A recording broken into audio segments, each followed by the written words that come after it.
அவர் வேலைக்கு போயிட்டு இருந்தாருங்கன்னா இப்போ கம்பெனி மூடிட்டாங்க. அதனால் எங்களுக்கு வருமானம் கம்மியாக தான் வருது. இந்த 3500 வச்சு தான் இந்த மாதம் ஃபுல்லாக நாங்கள் ஓட்டணும். அது சிலிண்டரு, கரண்ட் பில்லு எல்லாமே நாங்கள் தான் பார்க்கணும். அது எங்களுக்கு வருமானம் கொஞ்சம் கம்மியாக தான் வருது. வீடுமே எங்களுக்கு இருக்கிறதுக்கு பத்தலைண்ணா. ரொம்ப சின்ன வீடாக இருக்குது, தூங்கக்கூட முடியாது. மேலேருந்து பூரா பழைய காலத்து வீடு தான். போட்டது பூரா மேலேருந்து கீழே உதிர்றது எல்லாமே மண்ணாகும். அது எப்போ விழுகுன்னே தெரில. அதுக்காக தான் சப்போர்ட்டுக்கு மேலே ஒரு தகரத்தை போட்டு வச்சுருக்கோம்.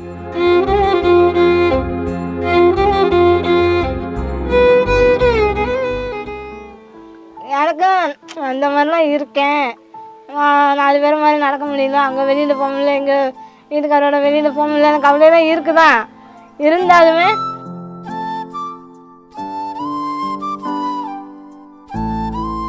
இப்போவே அவனோட எந்த ஆசையாக இருந்தாலும் நிறைவேற்றி வச்சுருவேன். என்ன கஷ்டப்பட்டாலும் நிறைவேற்றி வச்சுருவேன். எனக்கு கிடைக்காதானே அவளுக்கு கிடைக்கணும்னு நான் ஆசைப்பட்றேன். அதனால் எங்கள் அம்மாவோட பாசம் கிடைக்கலையா, அதான் என்ன அம்மா நான் எப்படி அம்மா இல்லாமல் அம்மா பாசம் இல்லாமல் வளர்ந்தேன்னா அந்த மாதிரி என் பிள்ளை வளரக்கூடாது.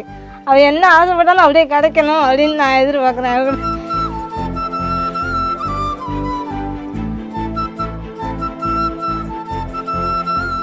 இல்லை, நீங்கள் கேட்டீங்களே இவ்வளோ கஷ்டத்தை வச்சுட்டு எப்படி சிரிச்சுக்கிட்டே இருக்கீங்க. அவன் முன்னாடி என் கஷ்டத்தை காட்டக்கூடாதுன்னு நான் நினைப்பேன். அவன் ஃபீல் பண்ணுவாள், அதனால அவள்கிட்ட என் கஷ்டத்தை காட்டக்கூடாதுன்னு நினைப்பேன்.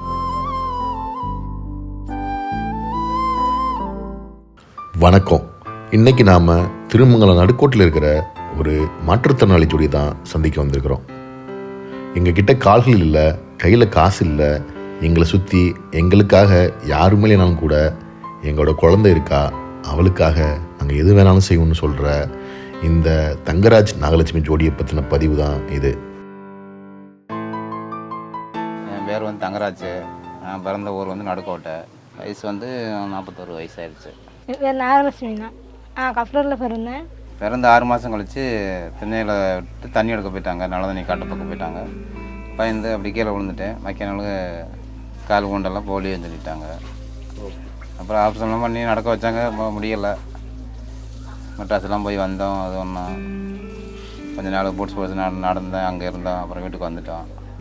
கால் வலிக்க ஆரம்பிச்சிருச்சு. அப்புறம் அதெல்லாம் தூக்கி போட்டோம். அப்புறம் கொஞ்சம் கம்மு பண்ணிவிட்டு 5ஆம் கிளாஸ் வரையும் கம்மு பண்ணி நடந்து படித்தேன். அதுக்கப்புறம் 6ஆம் கிளாஸ் போக முடியல.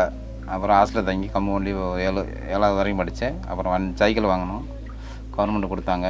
அதில் படிக்கிறாங்க. ஹாஸ்டலில் தங்கி படித்தேன். 10 வரைக்கும் படித்தேன். ஒரு சைக்கிள் ஓட்டி 12 வரைக்கும் மறுபடியும் படித்தேன். ஒரு வருஷம் ஐடிஐ படித்தேன். அங்கேயே ஹாஸ்டலில் தங்கி சைக்கிளை வச்சு ஓட்டி படித்தேன். அது முடித்ததுக்கப்புறம் 2 வருஷம் வீட்டில் இருந்தேன். அதுக்கப்புறம் தான் டெடி கம்பெனியில் போய் சேர்ந்தேன். என்ன தோணுச்சு, எனக்கு ஒரு பெரியப்பா மகன் ஒருத்தங்க இருக்காங்க. அவங்க சொன்னாங்க, அவர் ரொம்ப கஷ்டப்படுறாரு, சாப்பாட்டுக்கே கஷ்டப்படுறாரு, இது கம்பெனிக்கு வேலைக்கு போகிறப்பெல்லாம் பகலில் சாப்பிட மாட்டார், நைட்டு மட்டும் தான் வீட்டில் சாப்பிடுவாருன்னு சொன்னாங்க. அப்போ எனக்கு என்ன தோணுச்சுன்னா, அப்பா ஹோட்டல் கடையில் வேலை பார்க்கறனால நல்ல சாப்பாடு கிடைக்கும் எனக்கு. அதனால நான் என்ன நினச்சேன்னா, அவர் சாப்பிடாம கஷ்டப்படுறாரு, நம்ம போய் அவருக்கு இருந்து சாப்பாடு ஆக்கி போட்டு நல்லபடியாக பார்த்துக்கலாம் அப்படின்னு தான் உண்மையிலே நான் நினச்சேன். இந்த வீடியோக்காக நான் சொல்லுது, சீரியஸாக நான் அப்படி தான் நினச்சி கல்யாணம் பண்ணிட்டேன். அவர் உண்மையிலே தானே அப்படி தான், நான் உண்மையிலே அப்படி தான் நினச்சி கல்யாணமே பண்ணேன். அவர் வீட்டில் கூட சொன்னாங்க, அவர் ஃபோட்டோ பார்த்தப்ப எனக்கு பிடிச்சிது. ஆனால் வீட்டில் அவர் நடந்து வரப்போ சொன்னாங்க, உன்னோட மோசமாக நடக்கிறாரு, வேண்டாம் அப்படின்னு. அம்மாலேருந்து சித்தி வரைக்கும் எல்லாருமே சொன்னாங்க, நல்லா கட்டினா இவர் தான் கட்டுவேன் அப்படின்னு உறுதியாக இருந்து இவர் தான் கட்டினேன்னா. ஒரு பாஸ்டர் மூலமாக சொல்லி வச்சேன். அவங்க இந்த மாதிரி எனக்கு வாழ்க்கை யாரும் இல்லை, நானும் 3 மாற்றத்தினாலே ஏதாவது ஒரு பொண்ணு பார்த்து அவங்க முடிச்சு வைக்கணும், கலந்து பேசி எந்த மாதிரி இந்த பிள்ளை கொஞ்சம் நடக்கும் ஓரளவுக்கு அப்படின்னு சொன்னாங்க. கல்யாணம் முடித்தோம். அவங்களுக்கு 1000 ரூபா கொடுத்து கொஞ்சம் செஞ்சு தண்ணி அனுஸ்தானம்லாம் எடுத்து கல்யாணம் முடிச்சு வச்சாங்க. அப்புறம் குழந்தை குட்டியாக ஆச்சு. பாப்பா பிறந்தப்ப எனக்கு ரொம்ப சந்தோஷமாக இருந்துச்சு. அதாவது அவள் என்ன மாதிரி ஹேண்டிகேப்டாக பிறக்காமல் நார்மலாக பிறந்திருக்கால, அதை நினச்சி நான் ரொம்ப சந்தோஷப்பட்டேன்னா. எல்லாம் சொன்னாங்க, ஊரில் இங்கே வீட்டில் எல்லாமே சொன்னாங்க. இங்கே கன்சீவாக இருந்தப்போ கூட சொன்னாங்க, பக்கத்தில் இருக்கவங்க சொன்னாங்க, உன் வயசில் கட்டி தான் இருக்குது, நீ மாசமாலாம் இல்லை அப்படின்னு சொல்லி சொன்னாங்க. ஆனால் அது குழந்தைன்னா எனக்கு தெரியும், இவங்கெல்லாம் அப்படி தான் சொன்னாங்க. நீ மாசமாக இருக்கன்னு சொல்லி ஊரை ஏமாத்துற, வயிற்றுல நீர் கட்டி இருக்கு அப்படிலாம் சொன்னாங்க. அவள் பிறந்ததுக்கப்புறமும் குழந்தை ஒன்றை மாதிரி தான் பிறக்கும் அப்படின்னு சொன்னாங்க. ஆனால் எனக்கு நம்பிக்கை இருந்துச்சு அவள் நல்லா பிறப்பா அப்படின்னு. நான் நினச்ச மாதிரியே அவருக்கு எந்த குறையும் இல்லாமல் நல்லா பிறந்துட்டான். நம்ம ஒரு மாதம் கழித்து வந்தாங்க. அப்போதான் பார்த்தேன். பொன் குழந்தைன்னு சொன்னாங்க, சீக்காய்ச்சின்னு சொன்னாங்கள. உள்ள தூரம் உள்ள நடக்கணும் செய்யணும். சரி வீட்டுக்கு வந்த பிறகு பார்த்துக்குருவான். அதுலேயும் கம்பெனியில் நிறையா பேர் பேசுனாங்க, நீங்களாம் ஒரு மடத்தில் குழந்தை போய் பார்க்க மாட்டே வைக்க முடியும். ஏப்பா நீங்கள் நடக்கிறீங்க, நான் ரொம்ப தவந்து போகிறேன், அதனால் வீட்டுக்கு வந்தப்பறம் நான் பார்த்துக்கிறேன் என்ன இருந்தால் சரி. அவங்க வீட்டில் சரின்னு சொல்லிட்டாங்க. அவங்க கம்பெனியில் வேலை பார்க்கலாம் சொன்னாங்க, நீ குழந்தை பார்க்குற ஒரு ஆர்வம் இல்லை, நானும் அதை வாங்கி பண்ணி எப்பா நீ ஓரளவுக்கு நடக்கிற, நீ போகிற, என்னால் முடியலை, அவ்வளோதான். உங்கள் பாப்பா என்ன ஆகுதுன்னு ஆசைப்படுறீங்க? ஐஏஎஸ். ஏன் ஐஏஎஸ் ஆகணும்? ஏன் ஐஏஎஸ் ஆகணும்? நான் படிக்கணும்னு ஆசைப்பட்டு அவள் படிக்கிறானா? நீங்கள் ஐஏஎஸ் ஆகணும் ஆசைப்பட்டீங்களா? ஆசைப்பட்டேன், ஆனால் ஆக முடியல. அதான் அந்த தான் அவள் படிக்கணும்னு நான் ஆசைப்படுறேன். நான் இப்போவே அவளோட எந்த ஆசையாக இருந்தாலும் நிறைவேற்றி வச்சுருவேன். என்ன கஷ்டப்பட்டாலும் நிறைவேற்றி வச்சுருவேன். ஒரு சின்ன மிட்டாய்க்கு ஆசைப்பட்டால் கூட உடனே வாங்கி கொடுத்துருவேன். கேட்ட உடனே வாங்கி கொடுத்துருவேன். அவள்கிட்ட கேளுங்களேன், எனக்கு கிடைக்காதானே அவளுக்கு கிடைக்கணும்னு நான் ஆசைப்பட்றேன். நான் எனக்கு அம்மா இல்லைண்ணா, அம்மா இறந்து போயிட்டாங்க. அப்பா வந்து 2வது கல்யாணம் பண்ணாங்க. அதனால் எங்கள் அம்மாவோட பாசம் கிடைக்கலையா, அதான் என்ன அம்மா நான் எப்படி அம்மா இல்லாமல் அம்மா பாசம் இல்லாமல் வளர்ந்தேன்னா அந்த மாதிரி என் பிள்ளை வளரக்கூடாது. அவள் என்ன ஆசைப்பட்டாலும் அப்படியே கிடைக்கணும் அப்படின்னு நான் எதிர்பார்க்குறேன். வருமானம் போதுமானதாக இருக்கா உங்களுக்கு? இல்லைண்ணா, வருமானம் கம்மியாக தான் இருக்குது. தீப்பெட்டி கம்பெனி 2 வருஷம் வேலை பார்த்தேன். அது கம்மியான சம்பளம். காலைல 7 மணிக்கு போயிடணும், 8 மணிக்கு போயிடணும். போயிட்டு 8 மணி வரைக்கும் வேலை தான் 40 தான் சம்பளம் கிடைக்கும் தீப்பெட்டி கம்பெனியில். அது ஒரு நேரம் கிடைக்கும், ஒரு நேரம் வேலை இல்லாமல் போயிடும். அதுக்கப்புறம் தான் டெல்லிக்கு போனேன். டெல்லிக்கு வந்து 2007 போனேன். அங்கே ஒரு 17 வருஷம் பார்த்தேன். காலத்து கொரோனா வந்துடுச்சு. சின்னப்பிள்ளை அப்புறம் வர முடியல, நின்றுச்சு. நான் மட்டும் போய்க்கிருந்தேன். அப்புறமேலுக்கு இப்போ நிப்பாட்டிட்டாங்க. கம்பெனி ரொம்ப லாஸ் ஆகிடுச்சு அப்படின்ட்டு. நம்ம அக்கா தங்கச்சி யாருமே ஆதரவு கிடையாது. அண்ணன் இருந்தாங்க, கொஞ்சம் நாளைக்கு இருந்துச்சு. ஆனால் அந்த காசு பணம் உதவிலாம் இல்லை, இந்த இருக்காங்கன்னு ஒரு ஆதரவு, அவ்வளோதான். மற்றபடி அவங்களும் போயிட்டாங்க. சிலிண்டர்லேருந்து 10 ரூபா துணி துவைக்கிற சோப்பு வரைக்கும் எல்லாமே நாங்கள் தான் வாங்கணும். அம்மா அப்பா இருக்காங்க, மாமனார் மாமியார் இருக்காங்க. ஆனால் அவங்க எங்களுக்கு பணம் கொடுத்து உதவியே பண்ண மாட்டாங்க. சும்மா வருவாங்க போவாங்க பார்ப்பாங்க, அவ்வளோதான். அதனால் பணம் கொடுத்து யாருமே எங்களுக்கு உதவி பண்ணுறது. நானும் இல்லை அவரை வேலைக்கு போனால் தான் உண்டு. வந்து வேலை இருந்துச்சு, செலவுக்கு கொஞ்சம் கைக்கு செலவுக்கு பணம் இருந்துச்சு. இப்போ வேலையும் இல்லை, 2 மாதம் வீட்டில் இருக்கோம். அவர் வேலைக்கு போயிட்டு இருந்தாருங்கன்னா இப்போ கம்பெனி மூடிட்டாங்க. அதனால் எங்களுக்கு வருமானம் கம்மியாக தான் வருது. 3500 ரூபா வச்சு தான் இந்த மாதம் ஃபுல்லாக நாங்கள் ஓட்டோம். அது சிலிண்டரு, கரண்ட் பில்லு எல்லாமே நாங்கள் தான் பார்க்கணும். அது எங்களுக்கு வருமானம் கொஞ்சம் கம்மியாக தான் வருது. நாங்கள் ஏதாவது கவர்மெண்ட் வேலைக்கு ட்ரை பண்ணிகிட்ருக்கோம், ஆனால் கிடைக்க மாட்டேங்குதுண்ணா.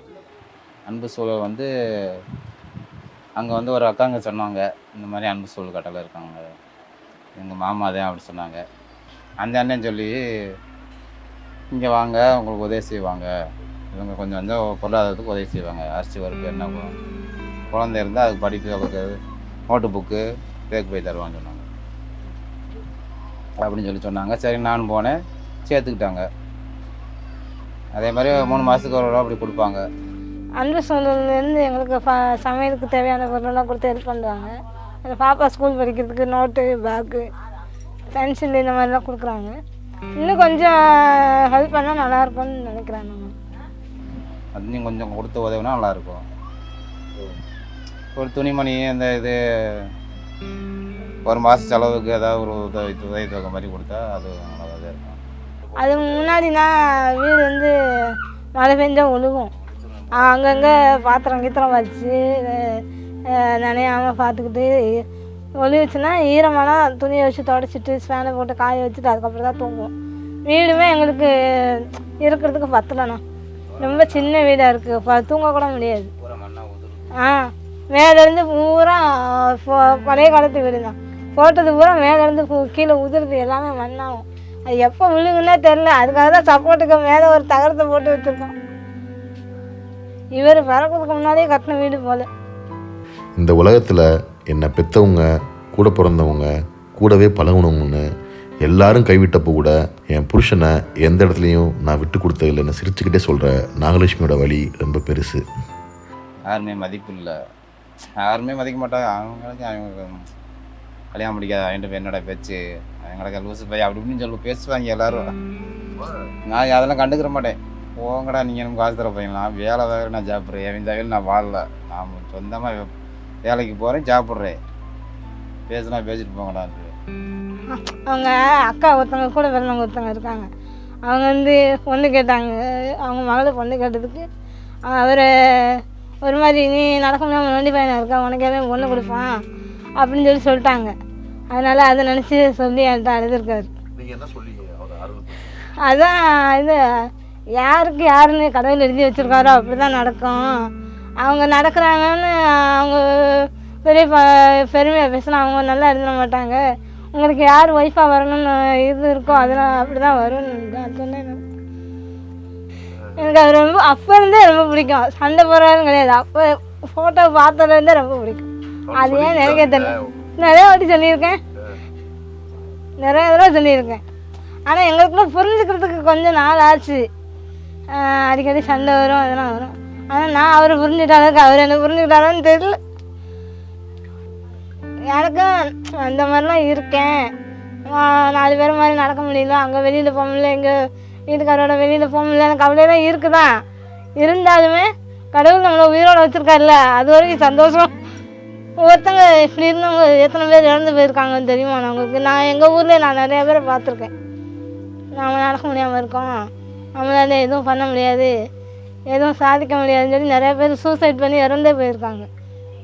ஆனால் என்னன்னா கடவுள் உயிரோடு வச்சுருக்காருல்ல, அது வரைக்கும் சந்தோஷம் தானே. எனக்கு ஒரு வாழ்க்கையை கொடுத்து, ஒரு குழந்தைய கொடுத்து இந்த அளவுக்கு சந்தோஷம் வச்சுருக்காருல்ல, அது வரைக்கும் எனக்கு சந்தோஷம் தான். இல்லை, நீங்கள் கேட்டிங்களே இவ்வளோ கஷ்டத்தை வச்சுட்டு எப்படி சிரிச்சுக்கிட்டே இருக்கீங்க, அவன் முன்னாடி என் கஷ்டத்தை காட்டக்கூடாதுன்னு நான் நினைப்பேன். அவன் ஃபீல் பண்ணுவாள், ஆமாம் அப்பா அம்மா இப்படி இருக்காங்க, அவங்க நம்ம முன்னாடி கஷ்டப்படுறாங்கன்னு நினைப்பாள். அதனால அவர்கிட்ட என் கஷ்டத்தை காட்டக்கூடாதுன்னு நினைப்பேன். இந்த மாற்றுத்திறனாளி ஜோடிக்கும் இவங்க குழந்தையோட எதிர்காலத்துக்கும் அன்பு சூழலோடு சேர்ந்து நீங்களும் உதவ நினச்சிங்கன்னா எங்களை எப்போனாலும் தொடர்பு கொள்ளலாம்.